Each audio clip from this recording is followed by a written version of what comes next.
Question number 3, Maggie Barry. Thank you, Mr. Speaker. My question is to the Minister of Finance. What progress is the government making in getting back to surplus and reducing future borrowing?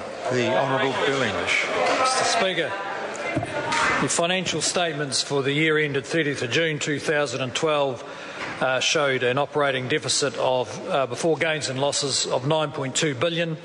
This compares to a deficit of $18.4 billion in the previous year, about half of which were due to Canterbury earthquakes. Excluding earthquake costs, the operating deficits for 2012 was $7.3 billion compared to $9.3 billion the year before. It's been important to support New Zealanders in difficult times through borrowing money and spending it through income transfers and public services, but of course that can't continue forever. And the government has laid out a track to surplus in order to get on top of debt. Maggie Barry. What are the benefits of returning to surplus and minimising debt? The Honourable Bill English. Well, Mr. Speaker, I think one of the benefits assumed is that if we got back to surplus, we could then have a spend up in the fashion that the previous Labor government did. But that is not actually correct. The reason, when we get back to surplus in 2014-15, it will allow the government to start repaying debt, resume contributions to New Zealand Super Fund and target more investment at priority public services. There's also another benefit to households, and that is when the government does have a credible track back to surplus and good management of government expenditure, all New Zealanders benefit from lower interest rates than would otherwise be the case. Maggie Barry. Since 2008, how has the outlook for future government debt and expenditure improved? The Honourable Bill English.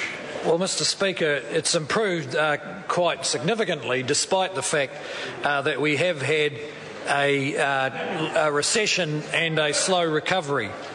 Treasury forecasts showed in 2008 that New Zealand was on a track for never-ending deficits, and government net debt would reach 50% of GDP by 2020. In this year's budget, Treasury forecasts net debt in 2020 to be under 20%. So instead of being 50% of GDP, decisions the government has made will reduce that to 20%.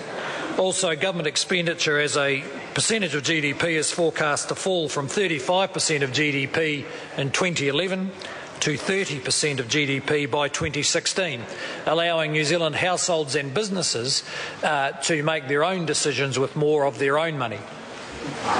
Maggie Barry. What is the global outlook for growth, and how does this affect New Zealand? The Honourable Bill English. Mr. Speaker, that's a very good question. The consensus for global growth forecasts for 2013 have been revised downwards in the last 8 months for virtually all of our trading partners, including Australia. For instance, the IMF revised their growth expectations for the world economy from 3.9 to 3.6% for next year. The euro area growth fell from 1.6% to 0.2%, a very significant reduction in the outlook for Europe. These kind of reductions are likely to have some impact on the New Zealand economy. Supplementary question, Honourable David Parker. In light of the highest level of unemployment in 13 years, will Treasury be revising its unemployment forecast for the half-yearly economic and fiscal update? And if so, will they also have to update their growth forecast and tax revenue forecasts downwards? The Honourable Bill English. Well, Mr. Speaker, I would expect that Treasury will take into account the current circumstances and how that might affect the future outlook. So the world economic outlook is a bit weaker, as I pointed out. The New Zealand economic outlook has been a bit weaker in the second half of the year. But the member will have to wait and see, like I will, as to how that's reflected in the forecast. Question number 4, Jacinda Ardern. Thank you.